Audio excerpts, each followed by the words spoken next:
तो एपिसोड की स्टार्टिंग होती है, हमें देखा जाता है एक बंदे का सीन जो कि रिइंकार्नेट होता है गेम वर्ल्ड में। वहां पर कोई मेन कैरेक्टर नहीं बल्कि एक एनपीसी के रूप में रिइंकार्नेट होता है। फिर वह करता भी क्या, दूसरे लोगों से मिलने की कोशिश करता है और एक हीरो के साथ अपनी पार्टी को ज्वाइन कर लेता है जिससे वह दुनिया को बचा सके। लेकिन कुछ टाइम बाद उसे पता चलता है हीरो तो सिर्फ कुछ आर्टिफैक्ट्स के लिए अपने साथियों को मारने के लिए तैयार है, जहां पर उस हीरो ने अपनी ही एक वैम्पायर साथी को ट्यूब में कैद कर रखा होता है। और उस हीरो ने हमारे एमसी को भी पकड़ लिया होता है और लास्ट में उसे भी मार देता है और गेम के फाइनल बॉस आते आते वह खुद भी मारा जाता है। लेकिन हमारे एमसी को मिलता है एक और मौका और वह फिर से 3 साल पहले रिइंकार्नेट हो जाता है। हमें देखा जाता है गेम के मेन कैरेक्टर को एक तलवारबाज लड़की के साथ जो कि किसी क्वेस्ट पर आया होता है, जो कि दोनों एक वेयरवुल्फ से लड़ रहे होते हैं।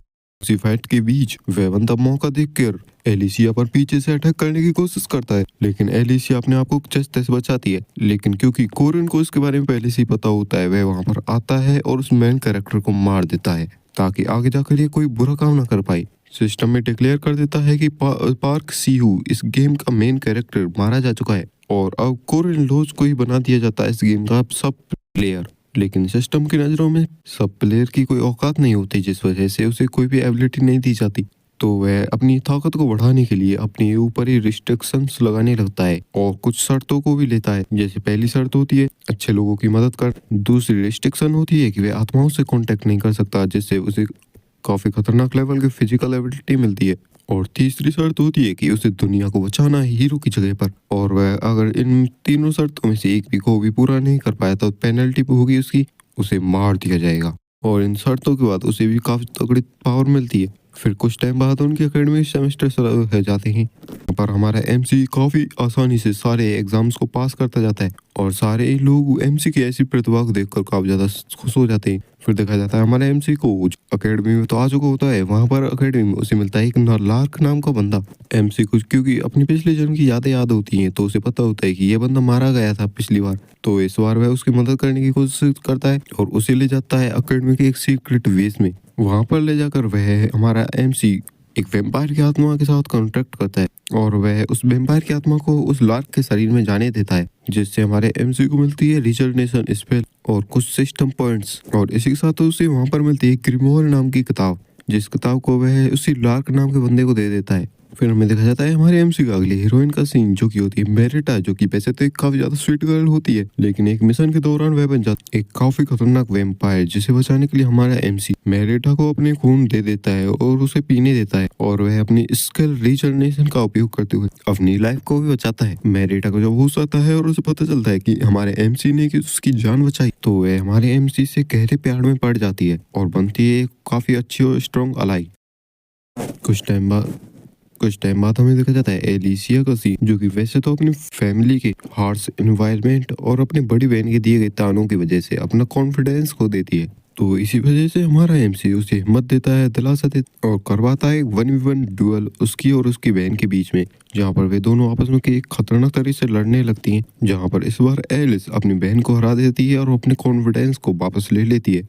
अपनी बहन से हारने के बाद तो एलिसी की बड़ी बहन भी मान लेती है, हाँ मेरी बहन में कुछ तो बात है। फिर हमें देखा जाता है कुछ टाइम बाद का सीन, जहाँ पर हमारे एमसी और उसकी टीम अपनी ताकत को बढ़ाने के लिए कुछ औषधियाँ ढूंढने लगती हैं। तब हमारे एमसी को मिलती है एक सिल्वर कलर की जिनसिंग, जिसे खाते के साथ ही हमारे एमसी को मिल जाता है एक मानक और उसके पावर्स में भी काफी ज्यादा बढ़ोतरी होती है। अब क्योंकि हमारे एमसी का इतना बोलबाला हो रहा होता है और अकेडमी में फेमस हो चुका होता है, तो अकेडमी का एक मास्टर हमारे एमसी का टेस्ट लेने आता, लेकिन हमारा एमसी उसके मुक्के को हवा में ही रोक देता है, जहाँ पर हमारे एमसी को भेजा हो जाता है काफी खतरनाक जंगल में, जहाँ उसे मारना होता है एक 2 हेडेड ऑर्क को, और हमारा एमसी उस 2 सिर वाले ऑर्क को भी मार देता है अपने ट्रैप्स और अपनी ताकत के बल पर, और वो भी काफी खतरनाक तरीके से। और हमारे एमसी के अकेडमी में आने के बाद उसका एक और टेस्ट लिया जाता है, जहाँ पर उसे भेजा जाता है एक हॉन्टेड हाउस में, लेकिन उस टेस्ट को भी हमारा एमसी सिर्फ कुछ ही टाइम में पास कर लेता है, जिस वजह से उस अकेडमी के सभी प्रोफेसर और बालक तो एकदम हैरान हो जाते हैं। अकेडमी के नीचे काफी खतरनाक सुअरों की इन्वेजन चल रही होती है, लेकिन हमारे लोज को इसके बारे में पहले ही पता होता है, इसलिए वह तैयारी पूरी कर ही लेता है, जिस वजह से उसके सारे ही दोस्त मिलकर उन सभी सुकरों को अच्छा सबक सिखाते और उन्हें हरा देते, अकेडमी को भी बचा लेते। लेकिन कुछ टाइम बाद पता चलता है इस अकेडमी का प्रोफेसर ही इस सब में मिला हुआ है, जिसके बारे में हमारे एमसी को पता होता है। इस वजह से वह उससे जमकर लड़ता है, लेकिन वह प्रोफेसर अपनी डार्क साइडों की काफी खतरनाक पावर्स को अभी कर लेता है। लेकिन हमारे एमसी के पास होती है गोल्डन जिनसिंग, जिसका यूज करते हुए वह उस प्रोफेसर को भी हरा देता है और वहीं उसे मौत के घाट उतार देता है।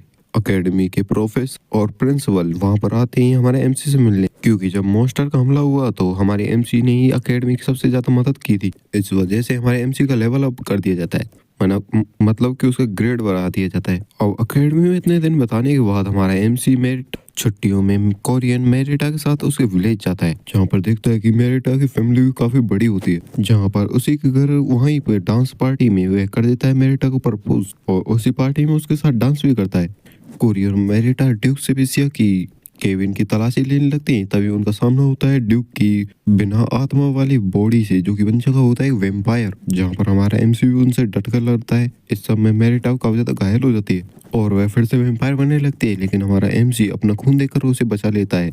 इस सीन को देखकर ड्यूक की आत्मा वहां से चली जाती है, सोचती है कोरिन तो एक अच्छा लड़का है।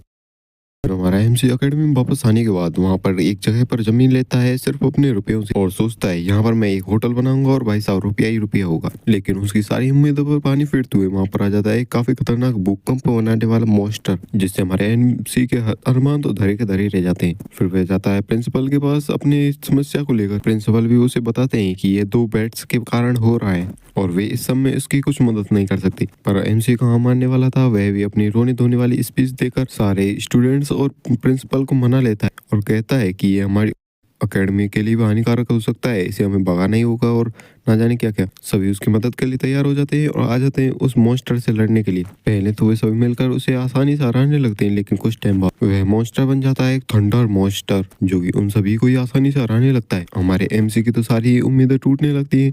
तभी वहां पर आ जाती है हावरेन, जो कि अपने एक ही मुक्के में उस मॉन्स्टर को हरा देती है। हमारा एमसीयू उसे भगवान मानकर पूजने लगता है। फिर कुछ टाइम बाद एमसीयू को पता चलता है कि इस एरिया में कुछ बंदे हैं जो कि इलीगली स्मगलिंग करते हैं, तो हमारा एमसीयू एक पिकअर्ड के बेस में उनके ठिकाने पर जाता है और उन सभी को मारकर भगा देता है। फिर वह अंदर जाकर देखता है जहाँ पर पिंजरों में बंद होते हैं जानवर और डेमी ह्यूमंस, और वह उन सभी को आजाद कर देता है। वहीं पर रेन और रोन नाम के 2 छोटे भाई बहन भी कैद होते हैं, जिन्हें वह अपने साथ अकेडमी में ले आता है।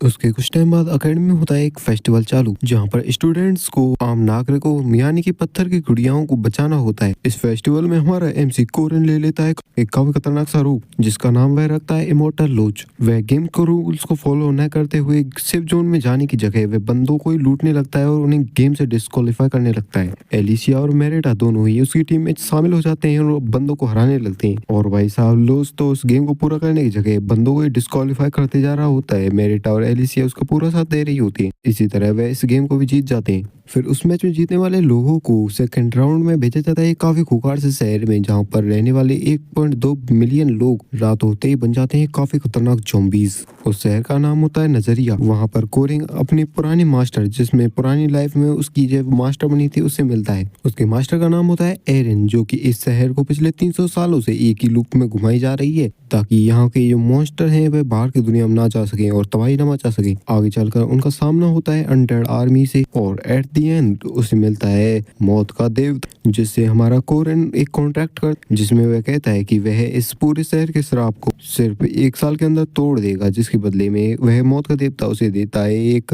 अंडरवर्ल्ड का खजाना और एक वादा, जिसके तहत वह एरिन के श्राप को तोड़ देगा, यानी कि हमारे कोरिन के मास्टर के श्राप को तोड़ दिया जाएगा। इस घटना के बाद सारे स्टूडेंट्स वापस अपनी अकेडमी में आ जाते हैं। फिर हमें दिखाया जाता है हावरान का फर्स्ट लाइफ, जो कि काफी ज्यादा सैडफुल होती है, जहाँ पर हम बताया जाता है हावरान एक ज़ॉम्बी है। जब एक बच्ची जिसका पिता था उसने हमारी हाओ को बनाया था ताकि वह अपनी बच्ची रान को बचा सके, लेकिन जब वह प्रयोग कर रहा था तो उसका प्रयोग विफल हो जाता है, जिसकी वजह से रान की आत्मा दब जाती है और हुआ की आत्मा उसके शरीर पर काबू कर लेती है। इस तरीके से हावरान का जन्म होता है। इस तरह से एक ही शरीर में 2 आत्माएं रहती हैं। ईस्टर्न कॉन्टिनेंट से बोर्मे अकेडमी के लोग वहां पर आते हैं हावरान को पकड़ने के लिए। उनका मकसद होता है कि वह हावरान की आत्मा को खत्म करके उसे बना देंगे काफी खतरनाक हथियार।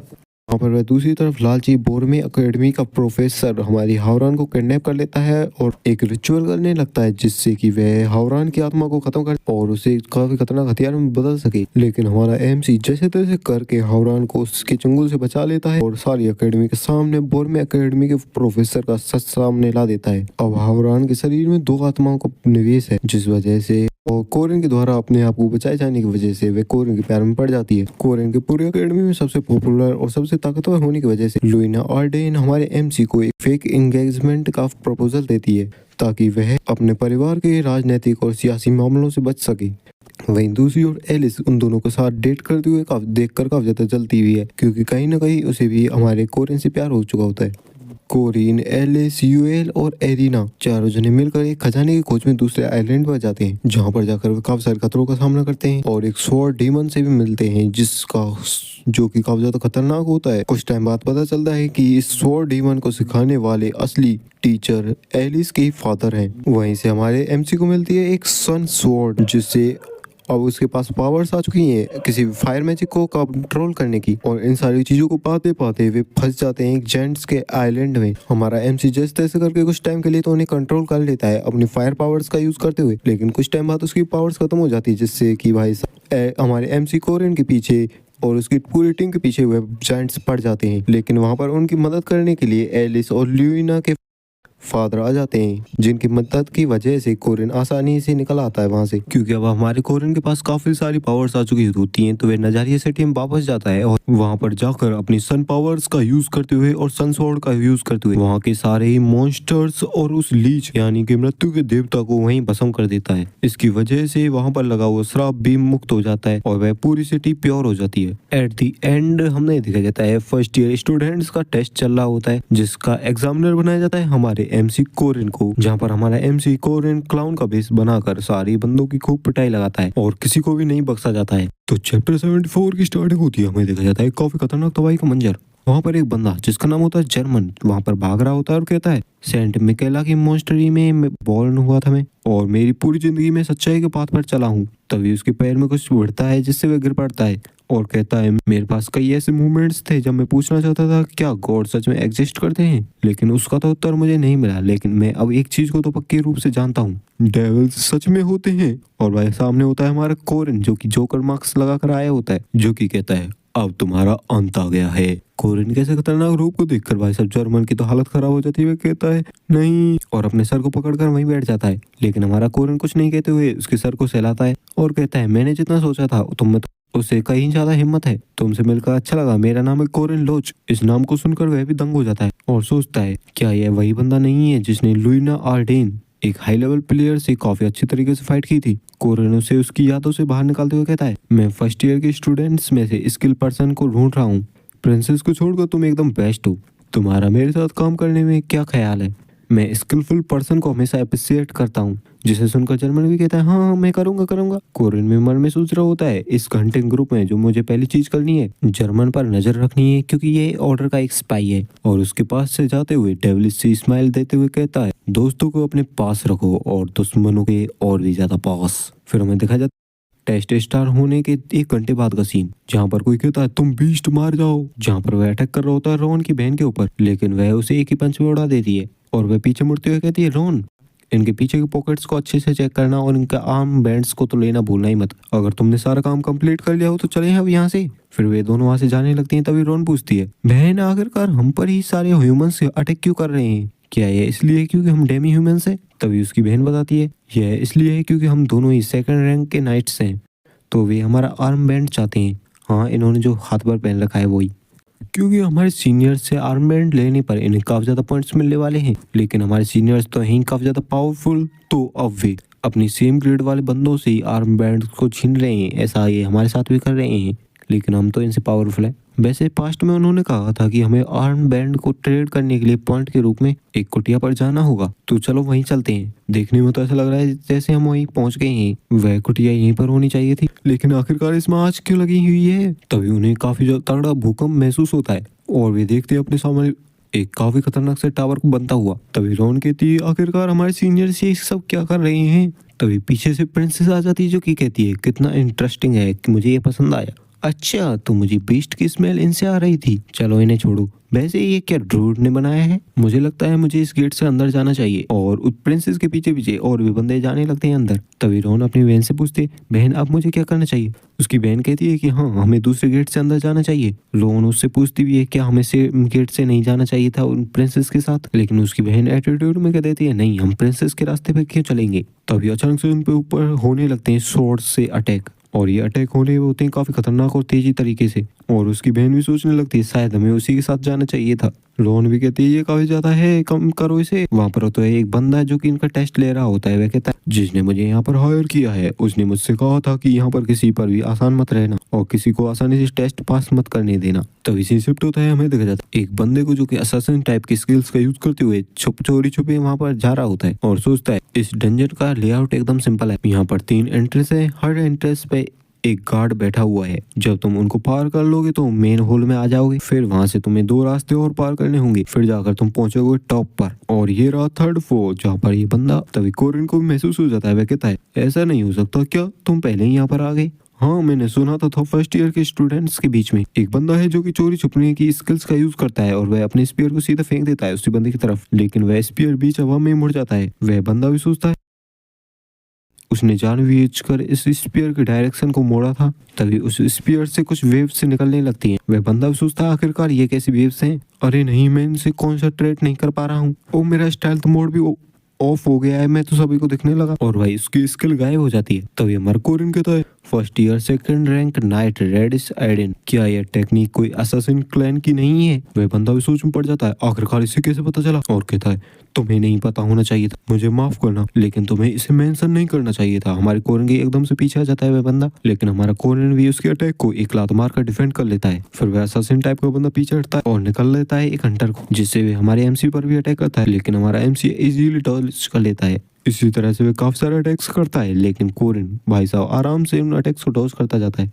और ऐसे डॉज करते करते अब पहुंच जाता है अपने स्पीयर के पास और कहता है अब तुम क्या करोगे? वह असैसिन टाइप बंदा भी सोच रहा होता है असैसिन क्लैन एक क्रिमिनल वर्ल्ड का हिस्सा है, मुझे उन खून से भरी हुई टेक्निक से नफरत है। तो मैं इसी आशा में इस अकेडमी में आया था कि मुझे एक दूसरी लाइफ मिलेगी जहाँ पर मैं कोई असैसिन नहीं बन पाऊंगा और ना ही मुझे बनने की कोई जरूरत है। इसके लिए मैंने अपने लोगों को भी पीछे छोड़ दिया। फिर भी अगर मेरी आइडेंटिटी एक बार रिवील हो गई तो मेरा पूरा क्लैन खतरे में पड़ जाएगा। इसलिए भाई साहब अब सुसाइड बॉम्बिंग के लिए आ जाता है, जिसमें वह खुद तो मरेगा ही, हमारे एमसी को मारने की पूरी कोशिश करता है। और वहाँ पर होता है काफी खतरनाक सा धमाका, वहाँ पर चारों तरफ आग हो जाती है। तभी वह कुछ चीज को देखकर एकदम से चौंक जाता है और वह हमारा एमसी कहता है तुम तो कुछ खतरनाक टॉयज को भी लेकर आए हो, लेकिन ये तो शुक्र है कि मैं फायर और हीट को इजीली काबू कर सकता हूँ। तुमने इतना सब कुछ किया है, तुम्हें तो एक रिवॉर्ड मिलना ही चाहिए। तो जाओ, तुमने ये लेवल भी पार कर लिया है, अपने पॉइंट्स को ले लो। और इससे कोई फर्क नहीं पड़ता है आखिरकार तुम असैसिनेशन सीखो, स्वॉर्डमैनशिप सीखो या कोई मैजिक, तुम्हारी ये छुपने की कला मुझे काफी ज्यादा जरूरत पड़ेगी तुम्हारी।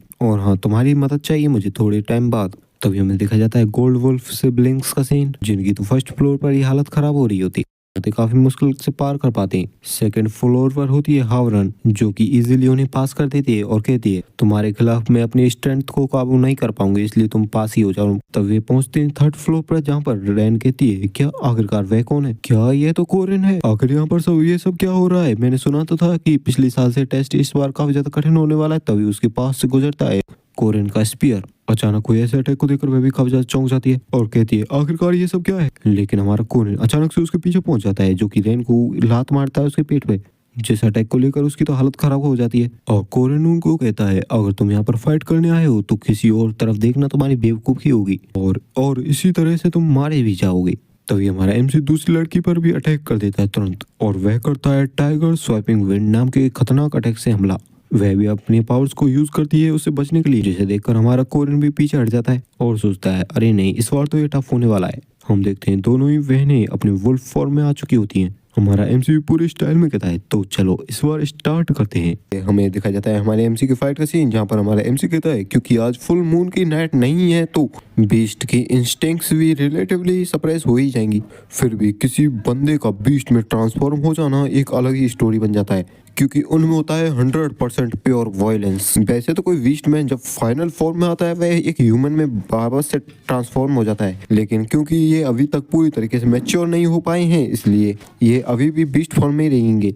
तो शायद से ये मेरे लिए इतना कठिन नहीं होगा। रोन को देखा जाए तो वह वैसे तो काफी ज्यादा ही कमजोर सा दिखता है, लेकिन जब वह बीस्ट में तब्दील हो जाता है तो वह बन जाता है एक ब्लड थर्स्टी वुल्फ। और इससे भी बढ़कर अब तो मुझे इन दोनों से ही फाइट करनी पड़ेगी। दोनों ही बीस्टों के बीच में जो कनेक्शन होता है वह शब्दों का नहीं बल्कि कोऑर्डिनेशन का होता है। ये दोनों सिबलिंग्स जिन्हें उन्हें अपनी पूरी लाइफ में ना जाने कितने डेंजर्स को सहा है, ये अपने अपोनेंट के खिलाफ कोई भी ओपनिंग नहीं छोड़ेंगे। जहाँ पर दिखाया जाता है हमारे एमसी को जो पूरी ताकत से उन पर अटैक करने की कोशिश करता है, बीस्ट को तो हवा में उड़ा देता है। फिर हमारा एमसी दूसरे बीस्ट यानी कि रोन को मॉक करते हुए कहता है, क्या तुम अपनी इस बहन को नहीं बचाओगे? जब तुम्हारी बहन पर अटैक हो रहा हो तब तुम्हें अपनी बहन को बचाने की जगह अपने दुश्मन पर अटैक करना चाहिए। और हमारा जो कोरिन होता है वह सीधा अटैक कर देता है रोन पर, जिससे कि रोन काफी खतरनाक सा बैकलेस मिलता है और इससे वह काफी ज्यादा गुस्सा हो जाता है और काफी जोर की दहाड़ मारता है। और यह तुम्हारी दूसरी गलती है कि तुमने जजमेंट में गलती की है। तुम्हें हर स्थिति में शांत रहना चाहिए। और हमारा एमसी रख के मुक्का मारता है रोन के ऊपर। अगर तुम्हारे पास रोने का टाइम है तो कम से कम उस टाइम का सही से यूज करके अपने अपोनेंट की तरफ देखना चाहिए, क्योंकि तुम जितना समय बर्बाद करोगे उतना ही समय तुम्हारे अपोनेंट को मिलता जाएगा और तुम्हारी जान खतरे में पड़ती जाएगी। तभी रोन की बहन हमारे एमसी के पीछे आ जाती है, जिससे देखकर एमसी भी कहता है, हाँ रोन देखो तुम्हारी सिस्टर को जो कि तुमसे भी काफी ज्यादा अच्छी लग रही है और अपने अपोनेंट को सही से पहचान पा रही है, लेकिन तुम्हारे अटैक्स में कुछ प्रिसाइज होना चाहिए। तुम ऐसे ही गुस्से में आकर कोई भी अटैक नहीं कर सकती। और हमारा एमसी अपनी जो होती है स्पीयर उससे अटैक कर देता है रोन की बहन के ऊपर और कहता है तुम्हें अपने विक्टिम के स्पॉट पर एक्यूरेटली अटैक करना चाहिए। और हमारा एमसी अपनी स्पीयर से खतरनाक अटैक मारता है उस वुल्फ पर, जहाँ पर हम देखते हैं रोन और उसकी बहन की तो हालत खराब हो चुकी होती है और हमारा एमसी शांति से उनके बीच में खड़ा होता है और हमारा एमसी कहता है, खड़े हो जाओ, तुम्हें तब तक नहीं रुकना है जब तक तुम्हारे हाथ और पांव टूट नहीं जाए और तुम्हारा शरीर चिर नहीं जाए। यह एक असल जिंदगी है, ना कि कोई काल्पनिक दुनिया। हम देखते हैं भाई रोन की बहन जो कि लगभग रोने की कगार पर होती है और वह सोच रही होती है, हम नहीं जानते क्या हमारे बड़े भाई भी हमेशा इसी तरह की फाइट को लड़ते हैं। जहाँ पर देखते हैं हमारे एमसी जो तैयार हो जाता है अपने फाइटिंग अटैक के लिए। रोन की बहन अपने सर को झुका लेती है और काफी ज्यादा डर जाती है, लेकिन तभी वो देखती है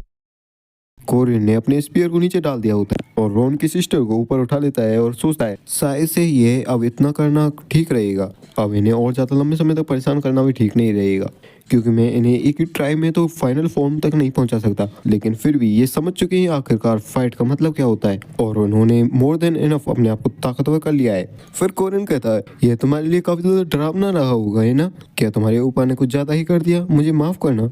रोन की बहन लो रही होती है और कहती है, कौन कौन यहाँ पर कौन है हमारा ऊपर? तुम तो बॉस हो, तुम तो काफी ज्यादा मीन हो बॉस। तुम तो हमें एक बच्चे की तरह बिहेव करती हो हमारे साथ। और पीछे से रोन भी रोता हुआ आ रहा होता है। एमसी कहता है, हाँ तुम कह सकती हो कि मैं थोड़ा बहुत मीन हूँ, लेकिन सिचुएशन जजमेंट भी तो जरूरी होता है ना। वैसे भी तुम्हारी जो फिजिकल एबिलिटी है वह भी एकदम टॉप टायर की है। हालांकि यह है कि तुमने मुझे हराया नहीं है, लेकिन फिर भी तुमने इस टेस्ट को तो पास कर ही लिया है, अब तुम ऊपर जा सकते हो। वे दोनों अब भी हमारे एमसी को पकड़कर रो रहे होते हैं। फिर वे दोनों वहां से चले जाते हैं। हमारा एमसी वहां पर अकेला रह जाता है, जहां पर हम देखते हैं कि कोई पीछे से ताली बजा रहा होता है। हमारा एमसी भी उसी तरफ देखता है। वह होती है प्रिंसेस जो कि ताली बजा रही होती है और कहती है, वे सभी पहले ही काफी ऊपर जा चुके हैं, फिर भी तुम यहाँ पर ऐसे ही खड़े हो। उन पिल्लों के पास तो काफी खतरनाक फिजिकल एबिलिटी थी, लेकिन तुम जब उनसे लड़ रहे थे भाई साहब, तुम तो ऐसे लग रहे थे जैसे तुम उनके साथ सिर्फ खेल रहे हो। यह तो एकदम अमेजिंग है। कोरिन भी उससे सीधे कह देता है, करंटली मैं ही यहाँ का एग्जामिनर हूँ, अगर तुम्हें अपना एग्जाम पास करना है तो मुझे हराना होगा। लेकिन प्रिंसेस, अगर मैं तुमसे फाइट करूंगा तो मैं उन दोनों सिबलिंग्स की तरह तुम्हारे साथ खेलूंगा नहीं, बल्कि असली फाइट होगी। तो मरीम यहाँ पर फेल होती है और हमारी प्रिंसेस का नाम मरीम ही है, तो ऐसी तो कह देती है कि वह फाइट नहीं करेगी और वह फेल मान रही जा रही है। हमारा एमसी कहता है, प्रिंसेस मरियम यह अपने ड्रेस के अंदर एक स्नेक को पाल रही है, मतलब कि इसने अपने ड्रेस के अंदर एक पालतू सांप को छुपा रखा है। मैंने इसकी सीक्रेट को रिवील कर दिया था, फिर भी इसने तो एक भी बार ऐसा नहीं दिखाया कि ये काफी ज्यादा सरप्राइज है। यह एकदम पिछली बार की तरह ही है। अब मुझे अभी भी नहीं पता आखिरकार इस पर्सन के साथ क्या करना चाहिए। सीन सिर्फ होता है, हमें देखा जाता है फर्स्ट ईयर के स्टूडेंट्स का सीन, जो कि टावर के ऊपर पहुंच चुके होते हैं। वे एक बोर्ड को देख रहे होते हैं जहाँ पर लिखा होता है वापस एंट्रेंस पर जाओ, जिसे देखकर वह काफी ज्यादा गुस्सा हो जाते हैं और कहते हैं, आखिरकार इसका क्या मतलब है? इतना मेहनत करके हम यहाँ ऊपर तक आए और हमें वापस जाने के लिए कहा जा रहा है। वहाँ पर हम देखते हैं सुबह की शाम हो जाती, सभी स्टूडेंट्स वापस आने लगते हैं। एक बंदा कहता है, अरे नहीं, अगर वह क्लाउन बास्टर्ड नहीं होता तो। तभी दूसरा बंदा कहता है, अरे ऐसा मत कहो, वह हमारा एक सीनियर है और उसका असली नाम कोरिन लोच है, और वैसे मैंने उसका नाम कहीं सुना है। तब पहला वाला बंदा कहता है, रूमर्स के अकॉर्डिंग वह फ्यूचर सन इन लॉ है ड्यूना लीव का, लेकिन वह लुइना आर्डेन के साथ भी एंगेज्ड है। दूसरे बंदे की जलकर धुआं धुआं हो जाती है और वह कहता है क्या वह सन ऑफ अ विच। तभी एक बंदे की नजर दूसरी तरफ जाती है जहाँ पर कोई हंस रहा होता है। वह होता है हमारा एमसी कोरेन, जो कि क्लाउन के गेटअप में होता है और काफी बड़े ट्रेजर के ऊपर खड़ा होता है और कहता है welcome my dear first years, आज तुम्हें मजा तो बहुत आया होगा। तभी उन बंदों में से एक बंदा कहता है इसकी हंसी देखकर तो मुझे काफी ज्यादा गुस्सा आ रहा है, इसे कोई रोको। हमारा एमसी कहता है ये वो सारे रिवॉर्ड्स हैं जो कि तुम्हें प्रैक्टिस के दौरान डिस्ट्रीब्यूट किए गए थे। यहाँ पर भी रैंक 4 और 5 के हाई लेवल के मैजिक स्टोन्स हैं और कुछ हाई लेवल के चीजें भी हैं। क्या तुम्हें पता है कि आखिरकार इन चीजों में और तुम में क्या कॉमन है? तुम दोनों ही आसानी से जल जाते हो। और हम देखते हैं भाई साहब हमारे एमसी ने उनकी सारी चीजों में आग लगा दी होती है। एक बंदा तो कहता है ये क्रेजी फकर, और वहां पर हमारा एमसी पागलों की तरह हंस रहा होता है। एक स्टूडेंट कहता है अरे नहीं रिवॉर्ड्स हमारे एग्जाम का रिजल्ट, अरे कोई एक बार मुझे इसे एक पंच मार लेने दो, मुझे इसे पीटना है, इसने ऐसा कैसे कर दिया, तुम मुझे मत रोको, मुझे जाने दो, मुझे जाने दो। तभी पहला बंदा कहता है मैंने तुम्हें कहाँ पकड़ रखा है, तुम जाओ मारो। लेकिन वह बंदा तो बढ़ ही नहीं रहा होता। तभी एक और बंदा कहता है मुझे लगता है मैं सब कुछ खोने वाला हूँ, मेरे गिफ्ट से स्टोन्स मैजिक स्टोन्स अरे नहीं। तभी उनमें से एक की नजर ऊपर जाती है जहाँ पर होती है मैरिटा, जो कि अपने ड्रैगन पर आई होती है। उसके ड्रैगन के पंजों में होता है एक चेस्ट। जैसे वे चेस्ट ओपन होता है उससे निकल रही होती है काफी ज्यादा रोशनी, और उसमें होते हैं रैंक 3 के मैजिक स्टोन्स। और फिर हमारा एमसी कमेंट्री करते हुए कहता है तो चलो मैं अब तुम्हें इंट्रोड्यूस कराता हूँ ऐसे बंदों से जो कि तुम्हारे वेपन्स को फ्री में बनाएंगे। भाई साहब उन ब्लैक स्मिथ्स के आंखों से तो आंसू निकल रहे होते हैं, ये कमीना हमसे क्या क्या करवाएगा। कुछ बंदे कहने लगते हैं अरे नहीं ये तो टॉप टायर का ब्लैक स्मिथ है हमारे कैपिटल से। हम साफ साफ देख सकते हैं कि हम हावरन नहीं उनको पीट पीट कर बनाया होता है फ्री क्राफ्टमैन करने के लिए। हमारा एमसी बताता है इस सब काम के लिए जिम्मेदार हैं हमारी हॉवरेन और मैरिटिया और मैरिटा सवले।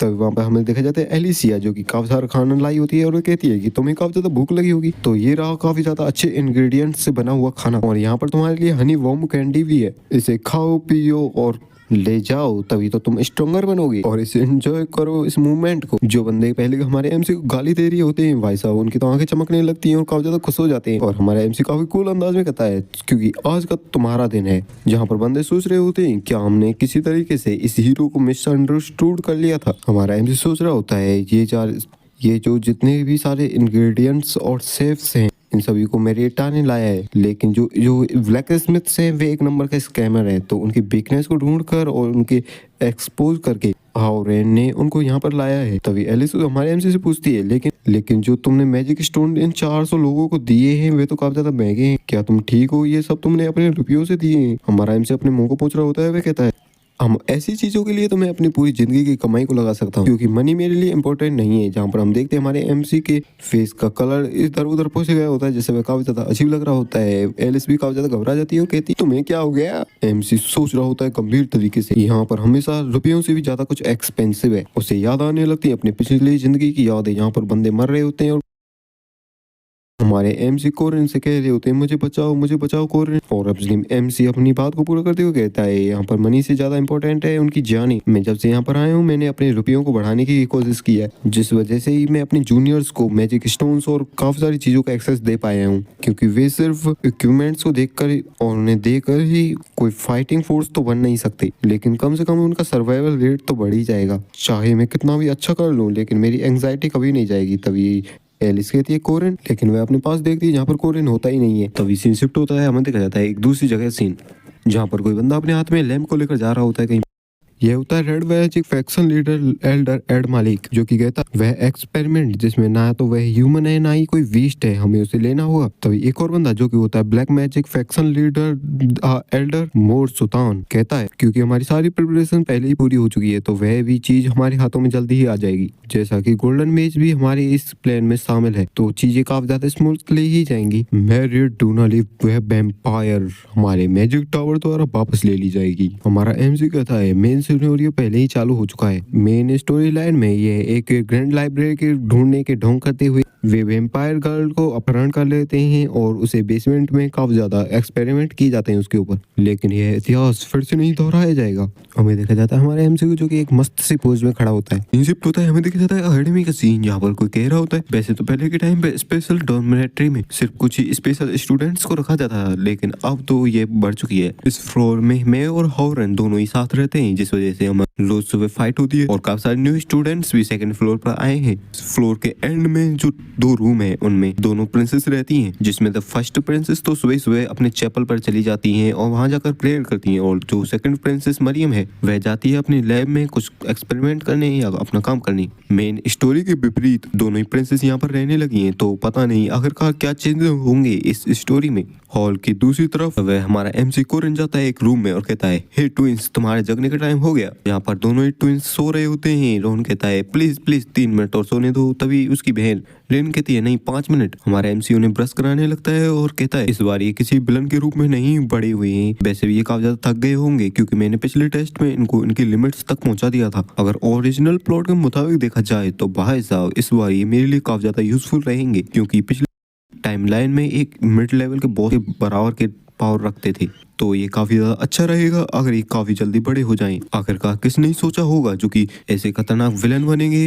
अगर उन्हें अच्छी तरीके से बड़ा किया जाए तो इतना क्यूट बंदे भी बन सकते हैं। इनको देखने के बाद मुझे ये रियलाइज होता है कि मुझे अपने फ्यूचर को बदलने में कोई भी हेजिटेट नहीं करना चाहिए। अभी हमें देखा जाता है चेयरमैन ऑफिस का सीन, जहाँ पर चेयरमैन कह रहे होते हैं कि मेज एक टावर से मेज आ रहे हैं यहाँ पर विजिट करने के लिए। हमारा एमसी कोरिन भी वहाँ पर होता है। वह कहता है, आखिर किस कारण से वे यहाँ पर आ रहे हैं। चेयरमैन बताते हैं कि वे यहाँ पर मेयर कावे अकेडमी की ग्रैंड लाइब्रेरी के मटेरियल एक्सेस के लिए आ रहे हैं और यहाँ के स्टूडेंट्स के करियर को चेक करने के लिए आ रहे हैं। तभी हमारा एमसी कहता है कि मेज टावर के पास ज्यादा मटेरियल्स नहीं है, तो मैं समझ सकता हूँ कि यंगर जनरेशन अकेडमी पढ़ना ज्यादा प्रेफर करेगी मेज टावर की जगह पर। चेयरमैन के पास खड़ी लेडी कहती है, तुम तो मेज टावर के बारे में काफी ज्यादा जानते हो। जब मेज टावर की शुरुआत हुई थी तो इसकी पूरी मोनोपोली थी मेजिक और मेजेस के बीच में, लेकिन यहाँ पर करप्शन भी बहुत ज्यादा हुआ करता था, जहाँ पर बड़े मेज छोटी मेजेस से अपना पूरा काम निकलवा लेते थे। लेकिन जब मेयर कावे अकेडमी की शुरुआत हुई तो भाई साहब मेज टावर का तो एक काफी खतरनाक डिफेंडर मिल गया था और मेज टावर का सारा रुतबा मिट्टी में मिल गया। और उसी टाइम के अराउंड चालू हुआ था विच हंट। वैसे तो मैजिक टावर ऑर्डर के विल को ही फॉलो करता था, लेकिन वह डेमी ह्यूमंस को कुछ नहीं मानता था। अकेडमी के हीरोज जो कि इस विच हंट के खिलाफ थे वह चालू हो जाते हैं और अगेंस्ट में आ जाते हैं मैजिक टावर के, और यह इवेंट जाना गया विच रेवोल्यूशन के नाम से। हमारा एमसी कोरन कहता है, मैं आपसे ज्यादा कुछ नहीं जानता हूँ क्योंकि आप ही तो वो थी जो विच रेवोल्यूशन में 8 साल पहले भाग लिया था। तब वह भी कहती है, हाँ ये काफी लंबा समय हो गया है और यह मैंने अकेले नहीं किया था। चेयरमैन भी कहते हैं, हाँ मैं भी वहाँ पर था और वोल्टाजार भी वहाँ पर था। एमसी भी सोचता है वोल्टाजार का सब्जेक्ट हमारे चेयरमैन के लिए काफी ज्यादा सेंसिटिव है क्योंकि वोल्टाजार एक धोखेबाज था, लेकिन अब मैं जो कर सकता हूँ वह मुझे करना चाहिए। ये मुझे एक वोल्टाजार के स्टूडेंट के रूप में जानते हैं। मैं वोल्टाजार का सहारा लेते हुए उसके फ्यूचर प्लान्स को मुझे अभी लीक कर देना चाहिए ताकि किसी को मुझ पर शक भी नहीं होगा और आराम से उसके प्लान भी सामने आ जाएंगे। फिर हमारा एमसी कहता है, मेज टावर वोल्टाजार से कनेक्टेड है, जिसे सुनकर चेयरमैन और उसके असिस्टेंट दोनों ही काफी ज्यादा हैरान हो जाते हैं कि आखिर तुम्हारा इससे क्या मतलब है? क्या कोरिन हमें फ्यूचर की इन्फॉर्मेशन दे रहा है? हाँ, मेज टावर के जो लोग यहाँ पर आ रहे हैं उनको स्टूडेंट को स्काउट करना है और मैजिक लाइब्रेरी का तो एक्सेस चाहिए, लेकिन उनका एक अलग गुप्त मोटिव भी है। तो इसी शिफ्ट होता है, में देखा जाता है गार्डन का सीन, जहाँ पर हमारा एमसी मेरिटा से कहता है कि मेज टावर से जो लोग यहाँ पर आ रहे हैं वे पर्सनली तुमसे मिलने यहाँ पर आ रही हैं। मेरिटा पूछती है, क्या मुझे? लेकिन क्यों?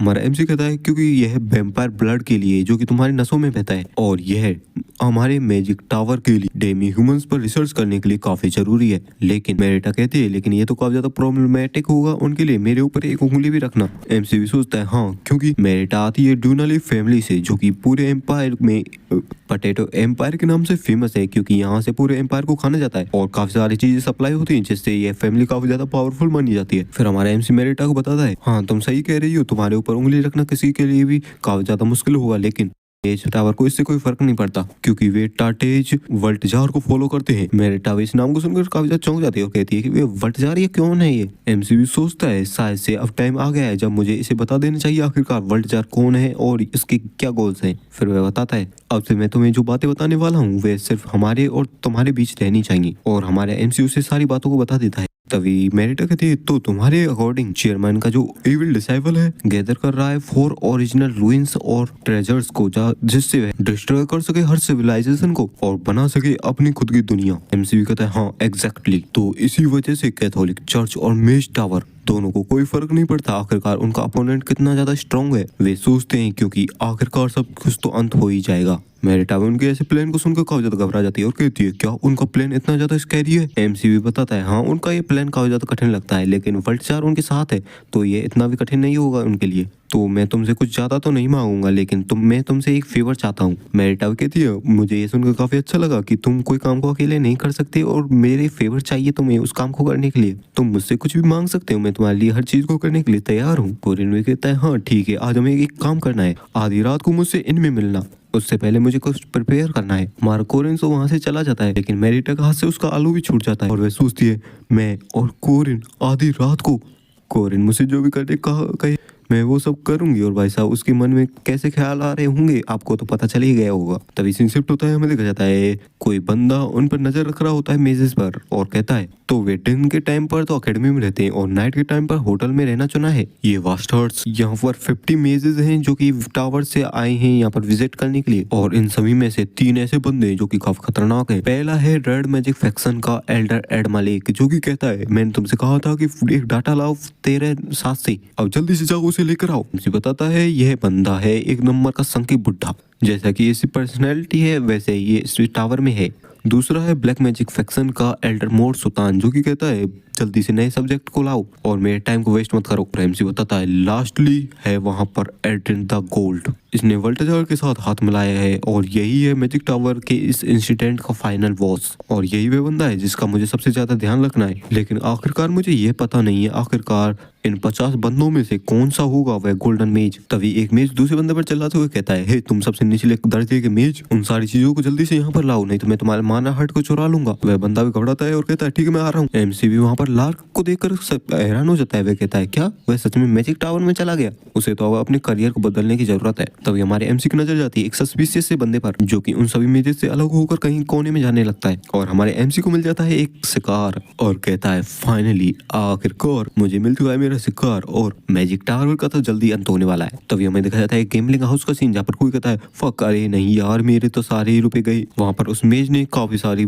गेम खेली होती है जिससे उसके पास हो चुका होता है काफी सारा पैसा, जिससे लोग भी कह रहे होते हैं आखिरकार तुमने सब पैसा कैसे कमा लिया। ये होता है 4th फ्लोर ब्लैक मेज मैजिक टावर का जिसका नाम होता है मनरोजी। वह अपने मन में सोचता है मुझे शराब के बारे में इतनी चिंता नहीं है लेकिन हर कॉन्टिनेंट में एक गेमलिंग डेन तो होता ही है। वहां पर हवा में एक आंख उड़ रही होती है जिससे वह दूसरे बंदों के पत्तों को देख रहा होता है और इसी तरीके से वह चीटिंग कर रहा होता है। तभी उसके पास एक लड़की आती है जो कि कहती है अगर आपको दिक्कत ना हो तो मैं ज्वाइन कर सकती हूँ क्या। जब एक ठरकी बंदे के पास चलकर खुद से आई एक सुंदर लड़की तो वो कौन सा मना करने वाला था और अपने पूरे ठरकपन को दिखाते हुए कहता है हाँ क्यों नहीं जल्दी आओ ज्वाइन करो मैं। तभी कोई चिल्लाता है, वहां पर होती है वही लड़की जो कि चिल्ला रही होती है और कहती है आखिरकार तुम मेरे रुपयों को वापस कैसे करोगे। उन दोनों की ऐसे हालत को देखकर आप तो समझ गए होंगे आखिरकार ये बंदा क्या करने की कोशिश कर रहा है। लेकिन तभी हमारा कोरिन आ जाता है उसके पीछे जिसको वह मेज भी महसूस कर लेता है और कहता है आखिर कौन है वहाँ। लेकिन हमारा एमसी उसके माथे को पकड़कर उसे धड़ाम से जमीन में दे मारता है। क्या तुम्हें इस गेमलिंग हाउस के रूल्स के बारे में नहीं पता, अगर कोई बंदा चीटिंग करता वो पकड़ा जाए तो उसके तो हाथ ही काट दिए जाते हैं। और हमारे एमसी के पास होती है उस बंदे की मैजिक आई जिससे वह चीटिंग कर रहा होता है और एमसी कहता है तुमने तो इससे भी आगे बढ़कर एक लड़की को छेड़ा है तो तुम और भी कुछ ज्यादा ही डिजर्व करती हो। वह बंदा भी घबराते हुए कहता है वेट वेट वेट मैंने कुछ नहीं किया, वही मुझसे पहले कह रही थी। हमारा एमसी कहता है मैं इस बंदी के बारे में बात नहीं कर रहा हूँ, यह तो एक लेडी है, बल्कि मैं बात कर रहा हूँ मैरिटा डूनालीफ के बारे में। मेज टावर का यहाँ आने का पर्पस है स्पेशल क्लास के डेमी ह्यूमन को किडनैप करना जिसका नाम है मैरिटा डूनालीफ। मैं जानता हूँ कि चर्च और टावर डेमी ह्यूमंस को ह्यूमन के तौर पर नहीं देखता तो इसलिए मैं इसे यहाँ पर लाया हूँ। लेडी और एमसी कहता है तो मैं इसे तुम्हारे ऊपर छोड़ता हूँ। वह होती है मैरिटा जो कि कहती है ठीक है मुझे मेरे ऊपर छोड़ दो इसे इमॉर्टल। हमारा एमसी कहता है इस गाय को बदल दो एक वैम्पायर में और काई इविल जैसी दे रहा होता है हमारा एमसी। तभी सीन शिफ्ट होता है, हमें दिखाया अगले दिन का सीन जहाँ पर हमें दिखाया जाता है मरकवा अकेडमी की लाइब्रेरी का सीन जहाँ पर एल्डर मार्सुतान पूछता है आखिरकार मनलोजी कहाँ पर है, मैंने कल से उसे यहाँ पर नहीं देखा है। वहाँ पर खड़ी लड़की कहती है शायद से वह कोई गेम लिक करने गया होगा। अरे नहीं ये तो काफी ज्यादा कॉमन है, वह तो हमेशा ही अपने रुपयों को वहीं पर स्पेंड करता रहता है गेमलिंग में। यह ऑपरेशन काफी ज्यादा सीरियस है, हमें इसे काफी अच्छे तरीके से लेना होगा। आखिरकार ब्लैक मैजिक टावर अगर कोई इनरिस्पॉन्सिबिलिटी दिखाएगा तो टावर मास्टर एड्रिन इसे कैसे देखेगा। नहीं शायद से क्या ऐसा हो सकता है कि एड्रिन मनलोजी के रूप में हमारे साथ रहा हो क्योंकि एड्रिन ही एक एक ऐसा इकलौता बंदा है जो कि तालजार के साथ सीधे कांटेक्ट में है। अगर किसी पता कि वह Adrian red magic tower faction वाले बंदे के साथ मिलकर कोई प्लान बना रहा हो, रेलिन जल्दी जाओ और उस मनरोजी को ढूंढ कर लाओ। तब वह कुछ नोटिस करता है जहाँ पर होते हैं रेन और रोन जो कि आपस में बातें करते हुए लाइब्रेरी से जा रहे होते हैं और उसे पता चलता है ये दोनों ही है डेमिन ह्यूमंस, जिन्हें देखकर वह बंदा तो लाल टपकाने लगता है और कहता है ये तो डेमी ह्यूमंस है, मजा आ गया। अभी हम देखते हैं रेलिन का सीन जो कि एक बार में बैठी हुई होती है और कहती है आखिरी अब टकला मनरोजी कहाँ पर चला गया। अब मैं एक 3rd फ्लोर की मेज हूँ, आखिरकार मुझे ऐसे काम क्यों दिए जा रहे हैं। सिर्फ कुछ टाइम का इंतजार करो, जब मैं इस रेड फैक्शन में ज्वाइन हो जाऊंगी तब मैं इन सबको देख लूंगी। जिसके लिए मुझे उस रेड फैक्शन वाले बंदे यानी कि एल्डर के साथ थोड़ी बहुत चापलूसी करनी होगी, फिर शायद वो मुझे ले लेगा। उसके बगल में आकर बैठ जाता है हमारा MC कोरिन लोज जो कि उसे ड्रिंक ऑफर करते हुए कहता है कि मेरा नाम है कोरिन लोज, क्या तुम यहाँ पर अकेली हो। रेलिन कहती है क्या तुम काफी छोटी नहीं हो लड़के को छेड़ने के लिए।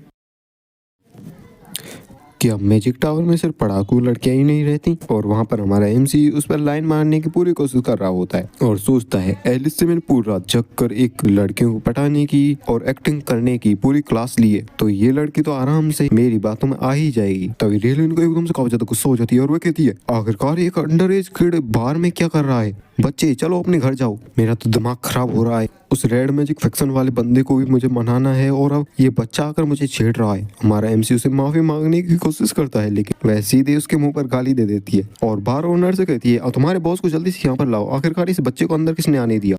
वहीं पास ही में एलिस बैठी होती है जो कि कहती है क्या नहीं, वह लड़की हमारे कोरिन के ऊपर फिदा नहीं हुई। और रेलिन अभी भी गुस्सा हो रही होती है और कहती है मुझे दूसरी बोतल दो, मेरा सारा मूड खराब कर दिया इन्होंने। तभी उसके होठों पर कोई उंगली रख देता है और कहता है ओ डियर, तुम्हें अपने प्यारे प्यारे होठों से ऐसी आप शब्द बातों को नहीं कहना चाहिए और तुम्हारे कहने के लहजे में भी तमीज रखनी चाहिए, स्पेशली तब जब तुम्हारे लिप्स इतने अच्छे हों। क्या मैं तुम्हारे लिए एक ड्रिंक खरीदूं। हमारा MC कोरिन भी उसे देखकर काफी ज्यादा चौंक जाता है और वह कहता है आखिरकार सेंटेंस बाकी सारी जगहों को छोड़कर आखिरकार इसी जगह पर क्यों है। ये है फर्स्ट प्रिंसेस जिन्हें गॉड द्वारा चुना गया है as a almighty sentence. First princess और रिलेन को ड्रिंक पे ड्रिंक पिलाई जा रही होती है और कहती है ओ क्या तुम 26 साल की हो। हाँ मैं भी 26 साल की हूँ, हम दोनों तो सेम एज के हुए ना। आज की पूरी रात मेरे साथ बिताने का क्या ख्याल है। रिलेन में कहती है हाँ तुम काफी ज्यादा सुंदर हो। फर्स्ट प्रिंसेस ने रिलेन को अपनी बातों में फंसाकर काफी सारे ही ड्रिंक्स पिला दी होती है और कहती है तुम इतनी प्रिटी तो नहीं हो मेरे बराबर लेकिन काफी ज्यादा क्यूट हो।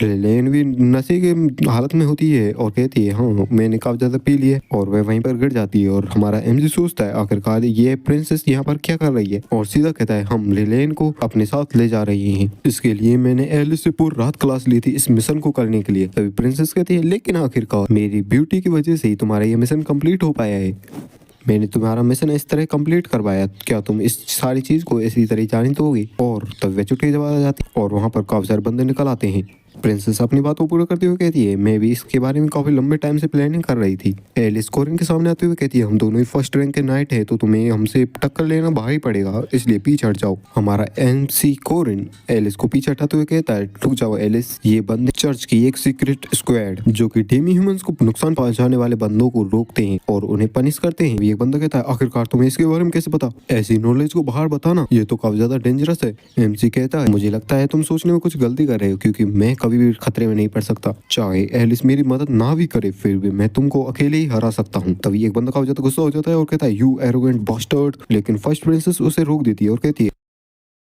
इसे रहने दो वाइस कैप्टन मोरकाई। और वह सोचने लगती है जैसा कि सोचा ही था कोरिन लोज के पास सन की पावर्स हैं। कोरिन भी कहता है चलो एक डील बनाते हैं, मेरे पास 2 कंडीशंस हैं। प्रिंसेस भी कहते हैं ठीक है, शायद से तुम्हारी फर्स्ट कंडीशन तो यही होगी कि तुम रिलेन को ले जाना चाहते हो। एल्डर मोर सुल्तान हमारा गोल है जिसको हमें अरेस्ट करना है क्योंकि वह पर्सन डेमी ह्यूमंस को नुकसान पहुंचाता है। कोरिन कहता है मैं तुम्हें प्रूफ भी दूंगा कि वह इलीगल एक्सपेरिमेंट को कंडक्ट करता है। नॉर्थ ईस्ट में एंटेक विलेज में पहाड़ों के पीछे एक शहर है जो कि मैजिक टावर के भी काफी ज्यादा पास है। फर्स्ट प्रिंसेस भी इस सारी इन्फॉर्मेशन सुनकर काफी ज्यादा हैरान हो जाती है और कहती है क्या तुम बिना किसी कंडीशन के मुझे इतनी सारी इन्फॉर्मेशन दे रहे हो, आखिर तुम क्या चाहते हो। MC कहता है मेरी कंडीशंस, मैं चाहता हूँ मैजिक टावर के हर एक बंदे को अरेस्ट करना। अपने इस मिशन पर मैजिक टावर पूरी तरीके से करप्ट हो चुका है, उसके बड़े से बड़े अधिकारी से लेकर छोटे से छोटे कर्मचारी तक सभी अंदर से सड़े हुए हैं। तो एक बंदा गुस्सा करते हुए कहता है क्या आखिर कैसी नॉनसेंस बात को कर रहे हो तुम, क्या इतने सारे बंदों को अरेस्ट करना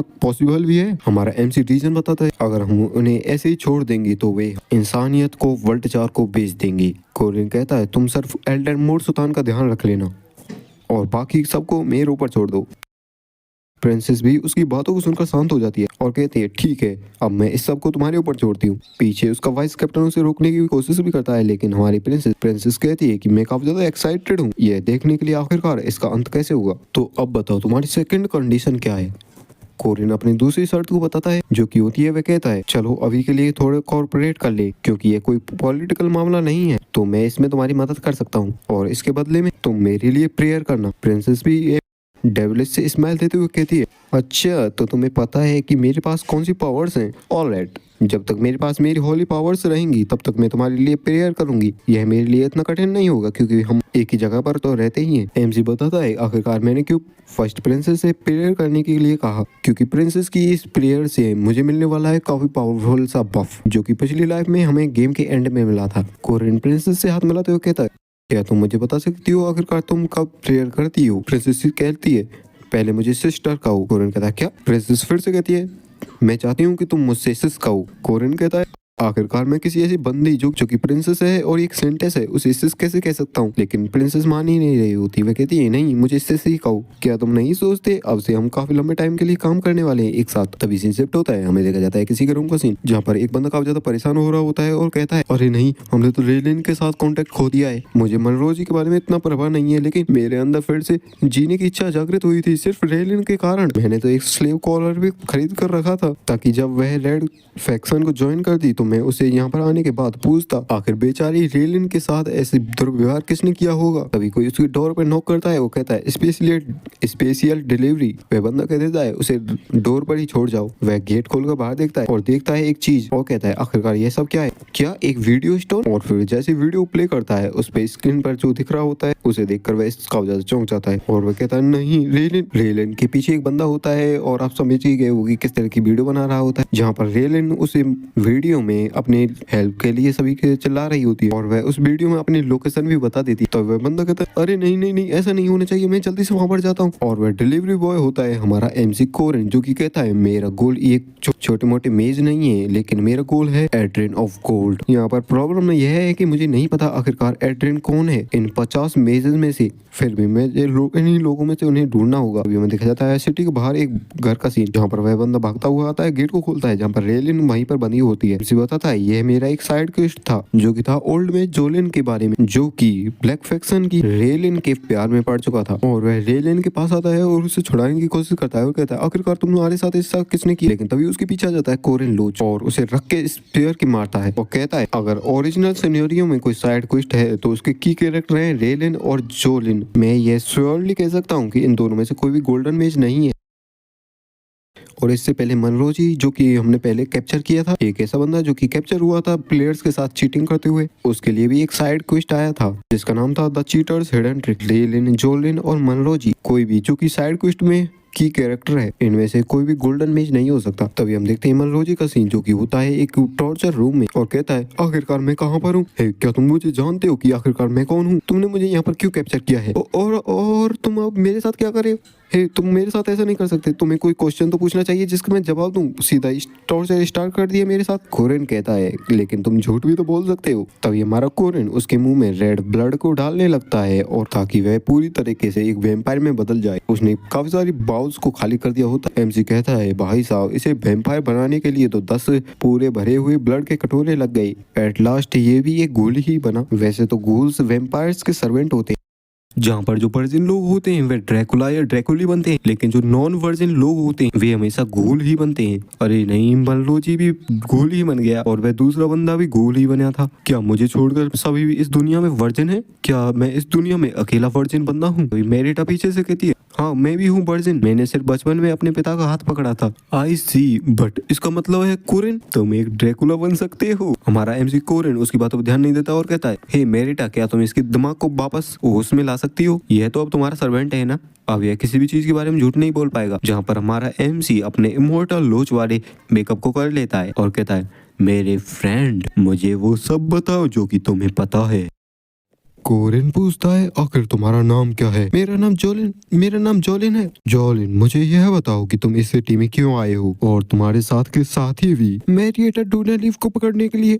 और चेयरमैन को असैसिनेट करने के लिए। आखिर क्यों? वह इसके बारे में सिर्फ टावर मास्टर एड्रिन ही जानते हैं। हम तो उसकी कमांड को ही फॉलो करते हैं बस। उसने तो बस हमसे यह कहा था कि ये काफी इंपॉर्टेंट मिशन है जिसमें हमें अपना पूरा फोकस रखना है और वह भी इस मिशन में भाग ले रहा है।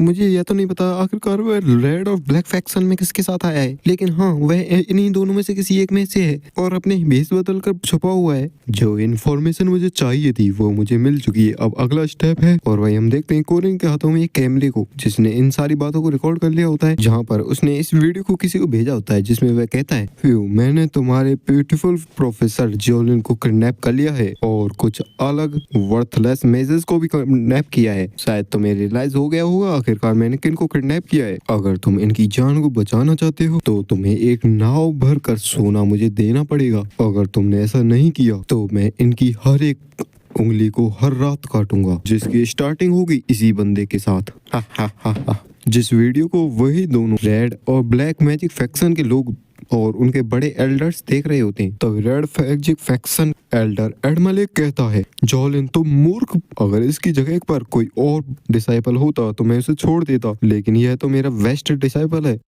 तभी एक बंदा ब्लैक मैजिक फैक्शन के एल्डर मोर सुल्तान से कहता है, सर यह तो रेड मैजिक फैक्शन का बिजनेस है, हमें इन पर क्या ध्यान देना चाहिए, हमें तो अभी अपने मिशन पर फोकस करना चाहिए। एडमलेक चलाते हुए कहता है, तुम ब्रैट, अगर तुमसे किसने कहा बोलने के लिए।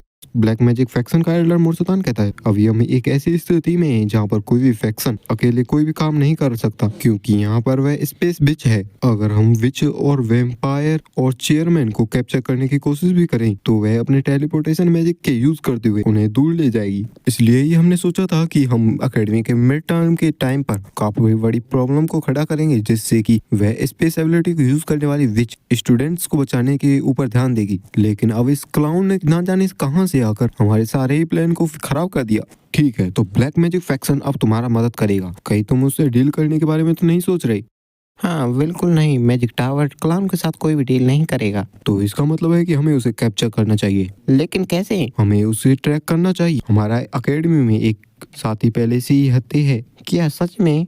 वह उस क्लाउन की आइडेंटिटी के बारे में जरूर से कुछ जानती होगी। ये होती है प्रिंसेस मरियम। तभी से शिफ्ट होता है हमारा एमसी कह रहा होता है, प्रिंसेस मरियम ने मेरी आउटफिट को ट्रेन हंटिंग ग्राउंड में देखा है, क्योंकि मैजिक टावर उसका एक ग्रेटेस्ट स्पॉन्सर है, तो वह पक्के तौर पर मेरी आइडेंटिटी को उनके लिए बता देगी। तो इसके बाद मैजिक टावर मेरे पीछे पड़ जाएगा मुझे पकड़ने के लिए, जिसके लिए वे स्पेशल डोमिनेटरी पर ही अटैक करेंगे, जहाँ पर मैंने पहले ही बचाया होगा और मैं उन्हें आसानी से सभी को पकड़ लूंगा। तो ये हुआ मेरा प्लान ए। तभी वे दोनों एल्डर्स वहाँ पर प्रिंसेस को ले आते हैं और इस वीडियो को दिखाने लगते हैं, जहाँ पर प्रिंसेस कहती है, ओ डियर, क्या तुमने उसे पहचान लिया? मेरे पास उसके बारे में कोई भी जानकारी नहीं है। मुझे तो यह भी नहीं पता आखिरकार अकेडमी में कोई ऐसा क्लाउन भी है जो लोगों को इस तरह किडनैप करता है। क्या सच में? तभी सीन शिफ्ट होता है, हमें दिखाया जाता है एक बेकरी का सीन, जहाँ पर हमारा एमसी कहता है, क्या प्रिंसेस मरियम ने मेरे बारे में एक भी शब्द नहीं कहा? तभी दूसरा बंदा कहता है, नहीं। और ये होता है भाई असैसिन टाइप बंदा जो कि छुपने में माहिर होता है। एमसी कहता है, आखिर क्यों नहीं? वह बंदा कहता है, मुझे नहीं पता, उसने कभी भी तुम्हारा नाम मेंशन नहीं किया था। एमसी सोचता है, अरे नहीं, ऐसा हो सकता है क्या प्रिंसेस मरियम मेरी साइड पर है?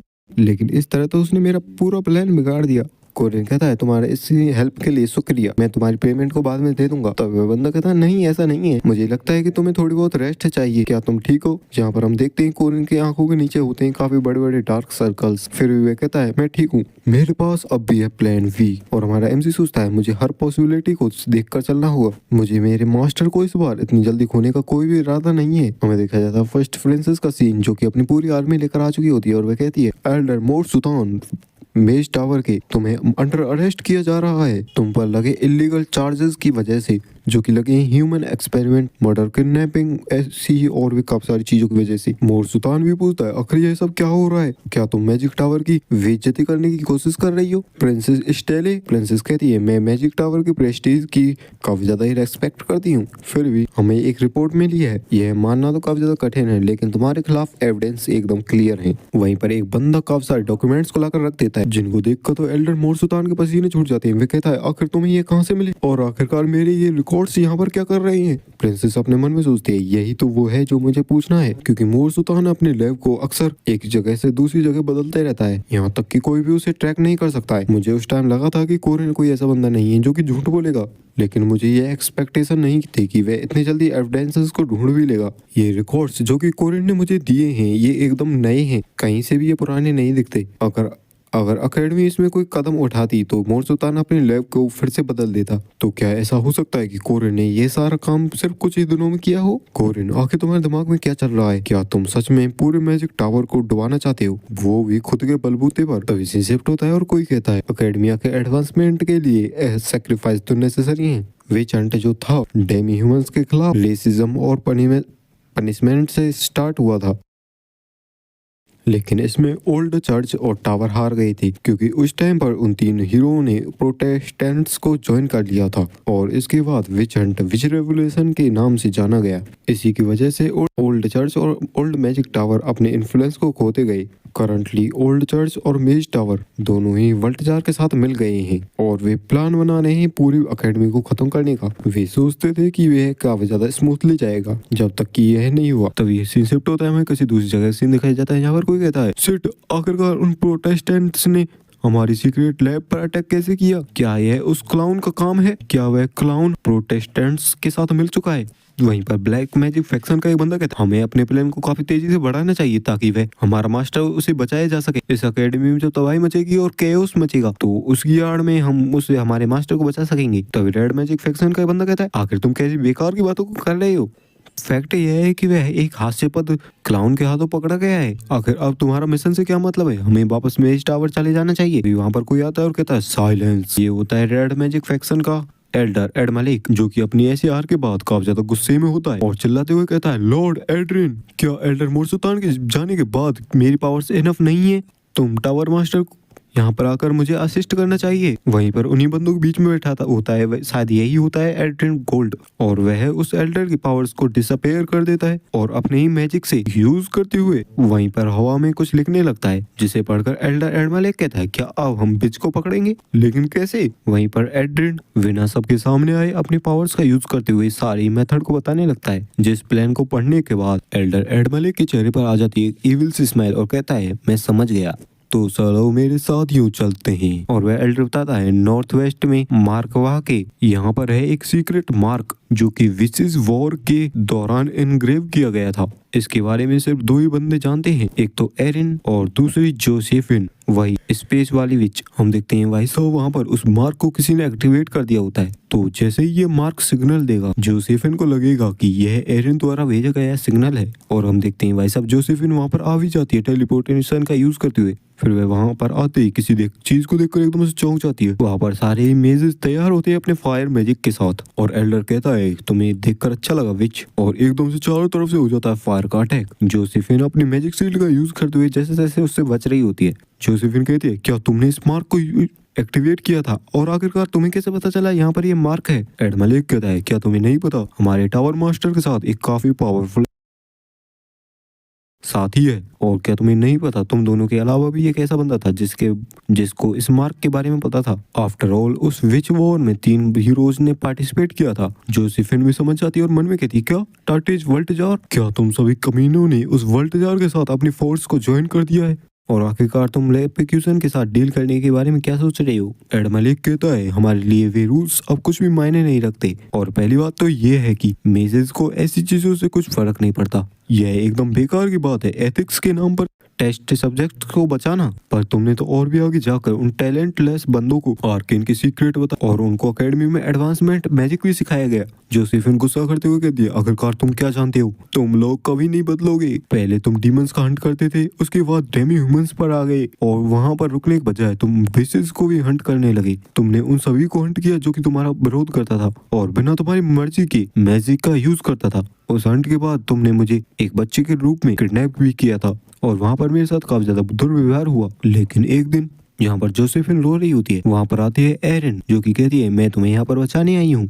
जब तक तुम्हारा दिल एरिन के भाले द्वारा चीर नहीं दिया गया तुम मैजिक में इंटरेस्टेड हो ही नहीं। तुम तो सिर्फ बेवकूफ हो जो कि अपने गुस्से को इधर उधर निकालते रहते हो। या और वह अपने पावर्स को बढ़ाने लगती है और अपनी शील्ड को भी काफी बड़ा बना देती है। एडमलेक कहता है विच रेवोल्यूशन के मेन हीरो से जैसा कि सोचा ही गया था, लेकिन तुम्हारा इतना स्ट्रगल एकदम बेकार है। हम तुम्हें इसी तरीके से लगातार 3 दिनों तक कैप्चर करके रख सकते हैं। मुझे ये जानकर काफी ज्यादा दुख हुआ था कि जब मेन इवेंट करने के लिए ब्लैक मैजिक फैक्शन वालों को चुना गया, लेकिन जब तक हम तुम्हें यहाँ पर रोकेंगे, मैजिक टावर वहाँ जाकर चेयरमैन को खत्म कर देगा, उस वैम्पायर को पकड़ लेगा और उसे मेज टावर में वापस ले आया जाएगा। इन 3 दिनों में अकेडमी पूरी तरीके से डिसअपेयर हो जाएगी और सिर्फ चुने गए लोग ही मैजिक का यूज कर पाएंगे नए बनने वाली दुनिया में। 3 दिन तो सिर्फ 3 मिनट के बराबर है, लेकिन तभी उसे कुछ महसूस होता है और वह पीछे अटैक करते हुए कहता है, आखिरकार वहां पर कौन है?